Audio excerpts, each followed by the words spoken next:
Even now, I hesitate to approach him. What must he think of me? You'd be surprised.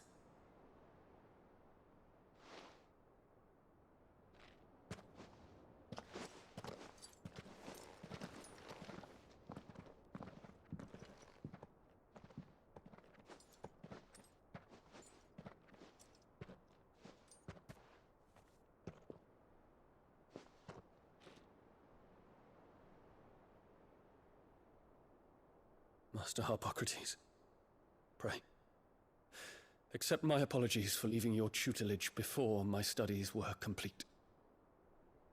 Your lessons opened my mind to a world quite unlike the one I had imagined from within the gilded confines of the palace. And I shall be forever grateful for the efforts you made to enlighten me. Lift up your head, Your Highness. The deeds of youth require no apology. That you took the time to visit me says much about the man you have become. Now, there is something I would like to show you.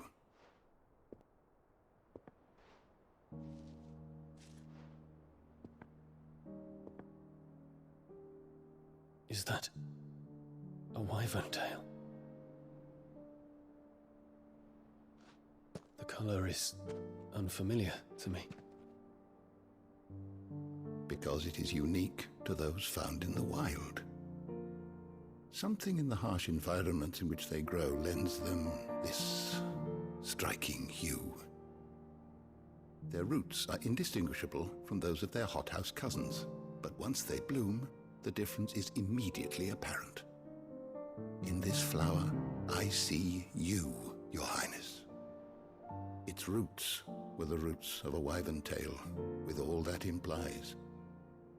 But they do not define it, just as yours do not define you.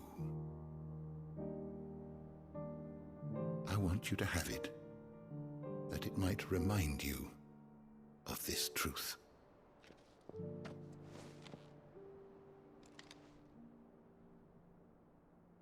Master Harpocrates, I would ask of you a service.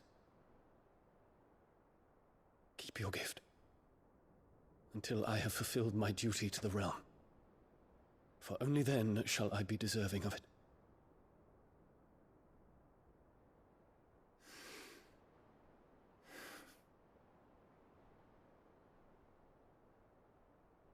As you wish, Your Highness. I shall await your return.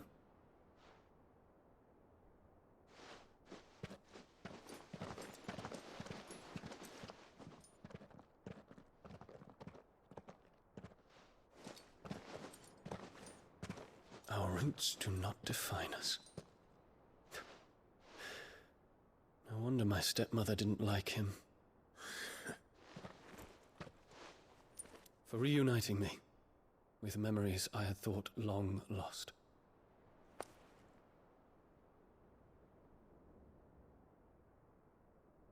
I shall not forget this.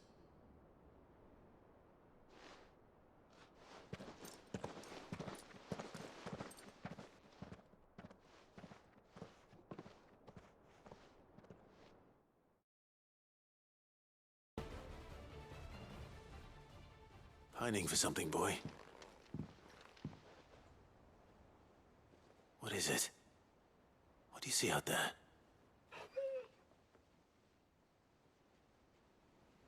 I never did ask where you got that anklet of yours.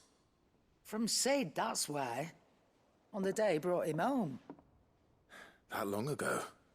And you're only thinking to ask this now? Sid saw that the pup had a habit of gnawing on his leg, since you ask. Clap that there iron on him to keep him from doing it. What was wrong, boy? I'll take like as not. Must have been hard on the poor whelp losing his loving masters at such a young age. Doubly hard in being a frost wolf, torn away from his icons and all. Sid would always tell him, you want that iron gone, you find what it is you're looking for. I reckon what he were looking for was you. I'm sorry, Torgal. Sorry for making you wait so long. Let's get that thing off you.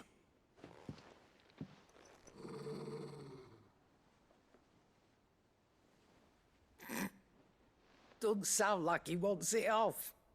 Indeed. You miss Sid as much as the rest of us, don't you?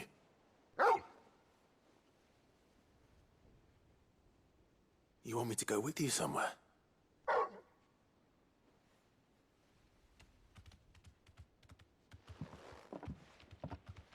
Quick, aren't you?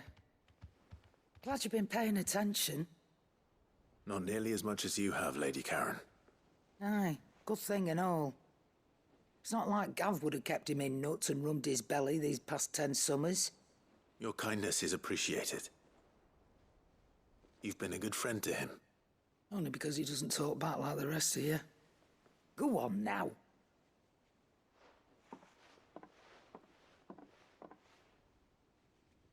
Where to then, Torgal?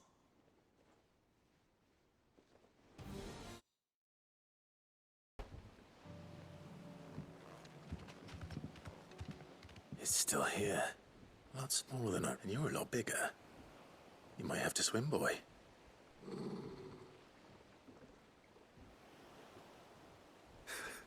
I wasn't being serious.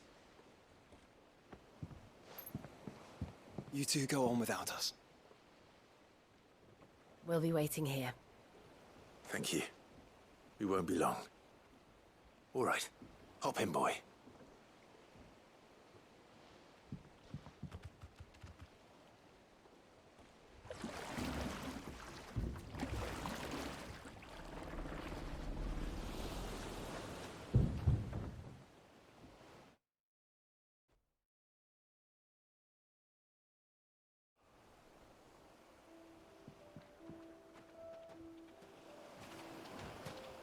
This place hasn't changed at all. The rookery's right through those trees. Come on. Race you there? I bet I could still beat you.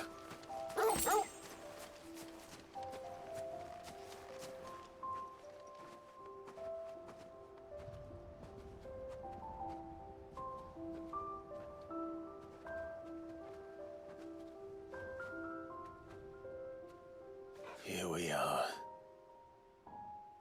This was our hideaway. Wasn't it, Torgal?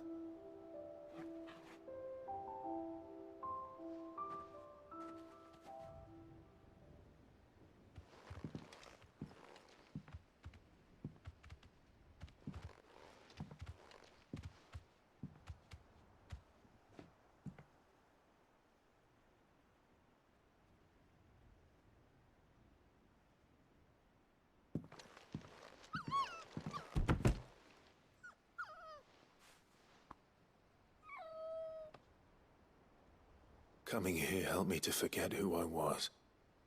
Or wasn't. Prince, Shield. Son his mother could love. Had I been any one of those things? Perhaps.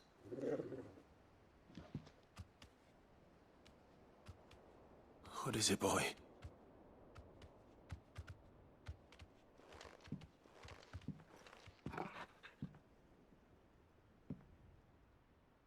This is all from the castle. And Phoenix Gate. Did you bring these here? My sparring sword.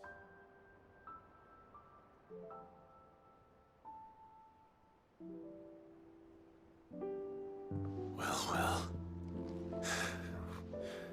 You never stopped looking for me, did you, boy?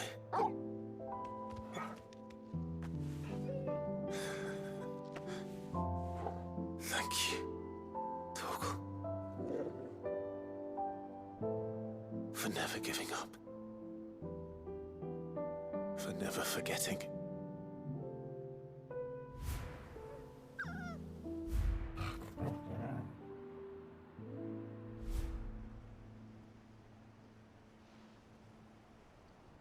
Let's take this with us, shall we?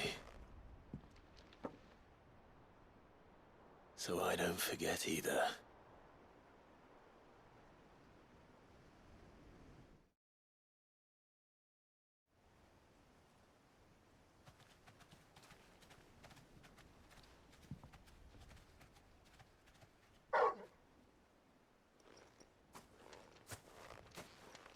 That's not the way back to the boat, Torgal.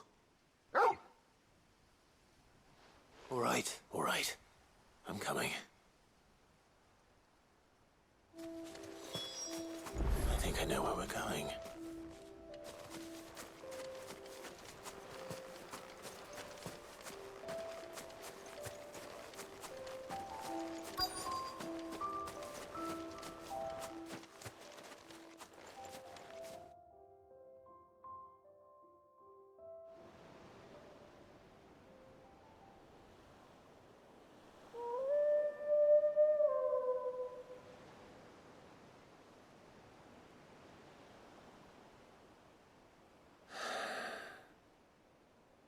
People always talk about the importance of putting the past behind you.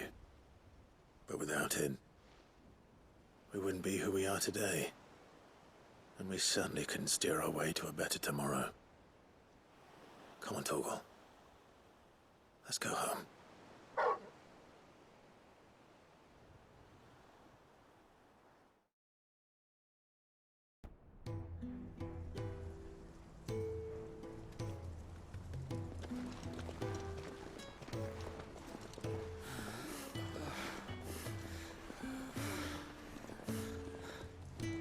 He was always too clever for his own good, was Sid. Saw the world for what it really was, while the rest of us were content to go along with the lie we were shown. And it can't have been easy, bearing that burden alone.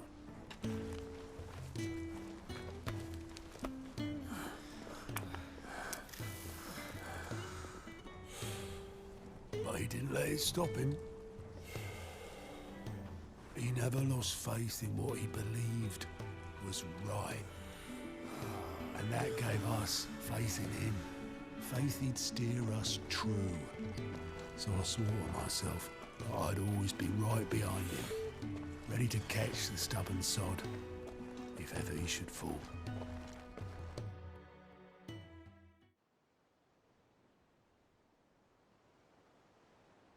But I couldn't even do that.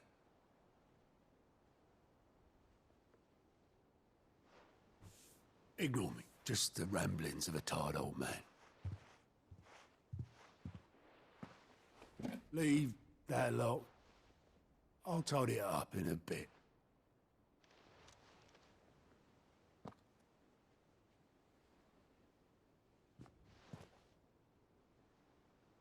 This is Sid's handwriting.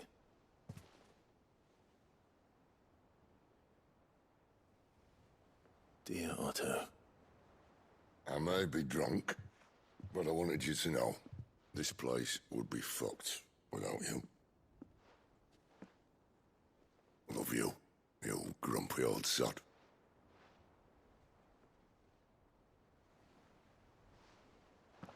This note. What about it? Sid was right. Without you, we'd all be lost.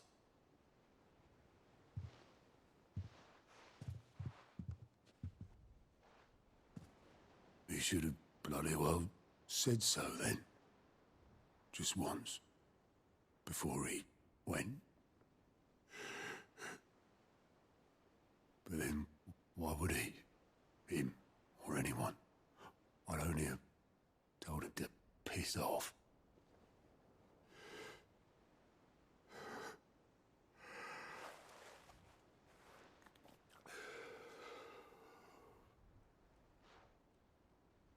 You're wrong, though. Both of you. It was never just me keeping the hideaway afloat. It was all of us. I just shoved people in the right direction, and I barely seem to be able to do that anymore.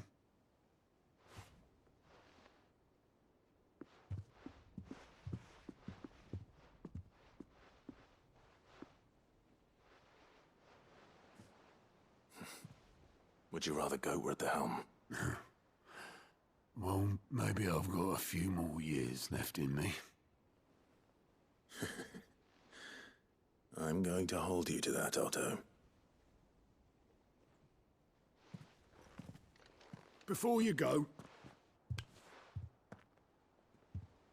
Sid would have wanted you to have this. But that's...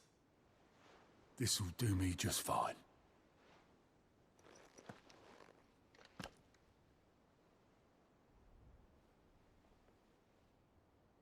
Thanks for the ray of sunshine.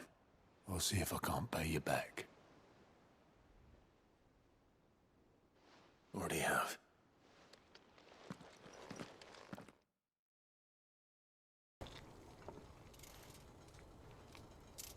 That should do it.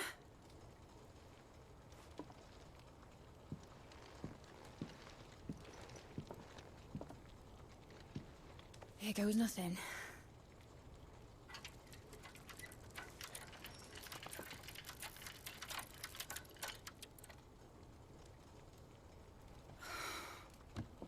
Titan's tits. It wasn't supposed to fly, was it?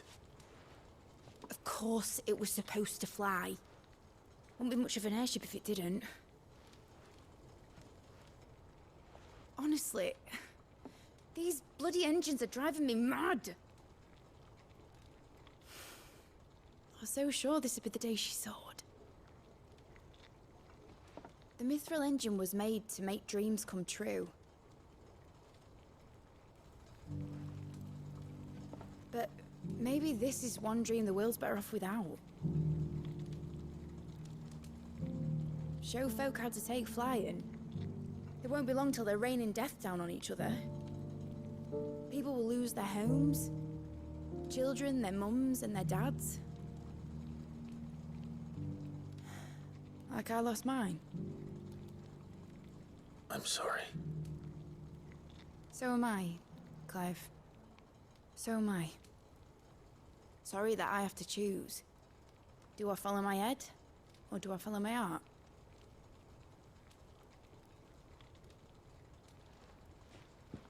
Good question.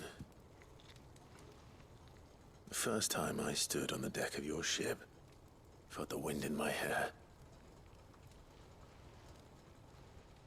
It was like I was flying. But imagine how it would feel to actually do it.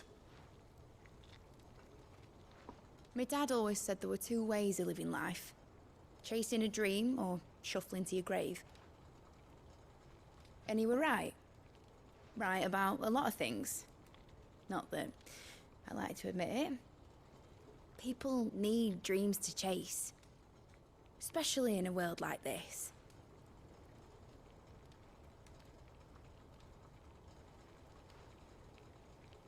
Right.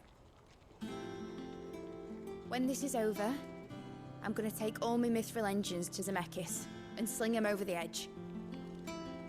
I won't have my dream end up turning into someone else's nightmare. But all that hard work... All that hard work will not be used for war, Jamie. But it ain't like it'll be gone.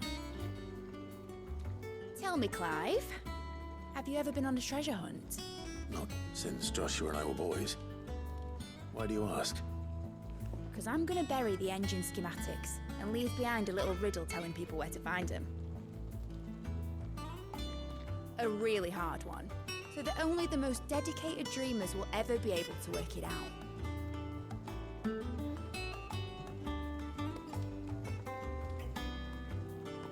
Ooh, I can picture it now. Some daft general squinting at the words with a gormless expression on his mug. Like that one, yeah. Right.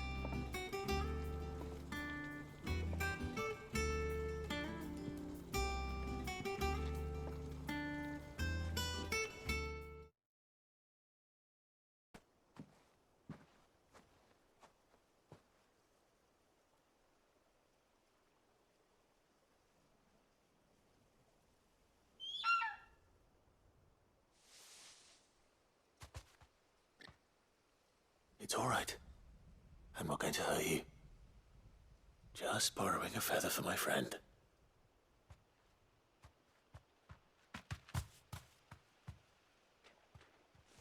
Thank you. Let's get this back to Gav before they change their minds.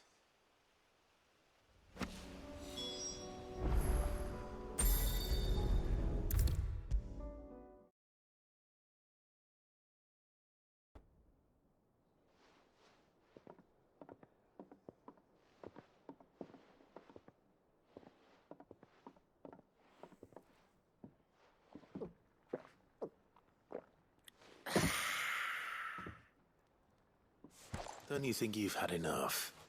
Oh, we're celebrating. I'm gonna be a father.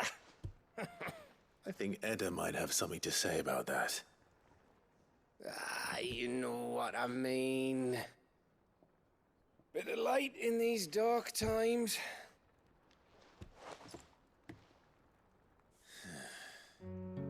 Wasn't long after me 10th name day. My mum told us she was with child again. I was over the fucking moon.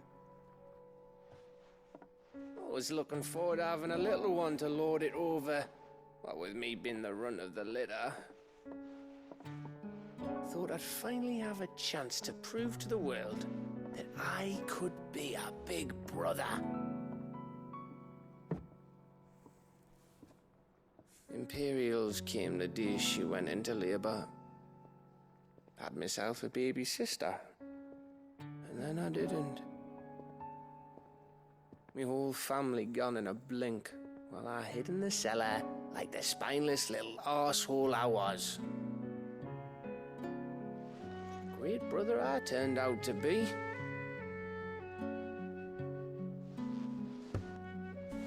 I'll never be a leader. And I'll never be a hero. I'm just a daft little dog who comes running when his master calls. I'll never be like you, or Sid, or Jill, or even Torgal. Have you finished? Maybe.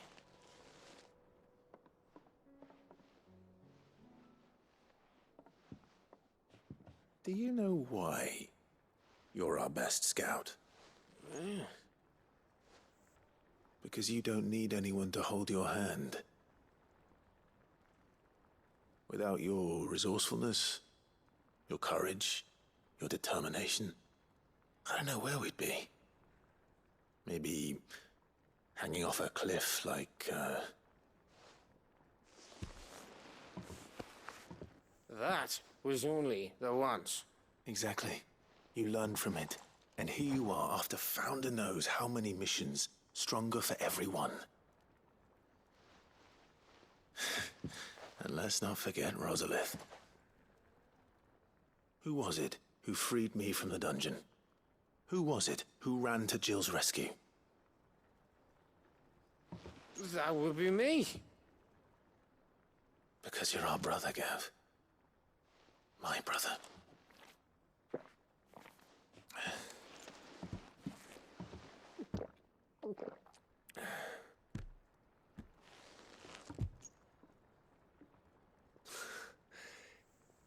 Your brother.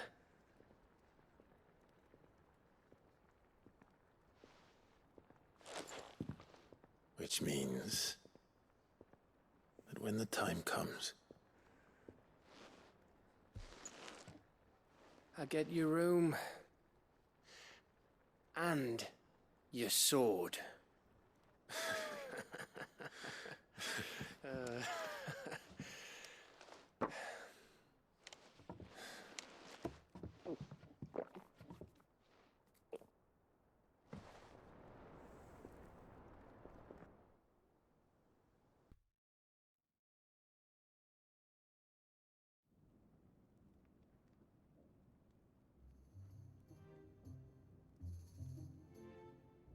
And how, pray tell, will we get that grain to the capital if the roads are still overrun with Akashic?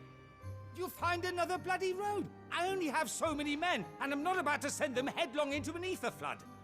That is, unless you'd have them turn as well. Well, I'd certainly eat less. Says the man with a belly bigger than a band of curls. My soldiers actually need their rations. Without any food to keep them going, they'll be dead even before you've sent them on your fool's errand. If I may, gentlemen, perhaps I might suggest an alternative approach. Though supply routes are indeed disrupted, there is no shortage of ships. Indeed, they bob away in every bay from here to Randalar, awaiting a safe haven. Allow them to make port and fill their bellies full of grain. And once those who crowd the cities are fed, ferry the displaced back to the countryside to work the fallow fields.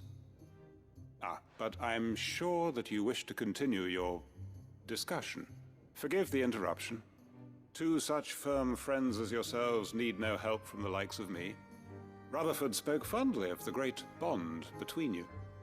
Us? Friends? I can't stand the man. Clive, I'm beginning to question the quality of the company you keep. And what kind of company were you expecting him to keep? The man's a criminal. Criminal? How dare you? You are not fit to breathe the same air as this fine, upstanding young gentleman. Upstanding? He calls himself Sid the Bloody Outlaw! Once more onto the breach.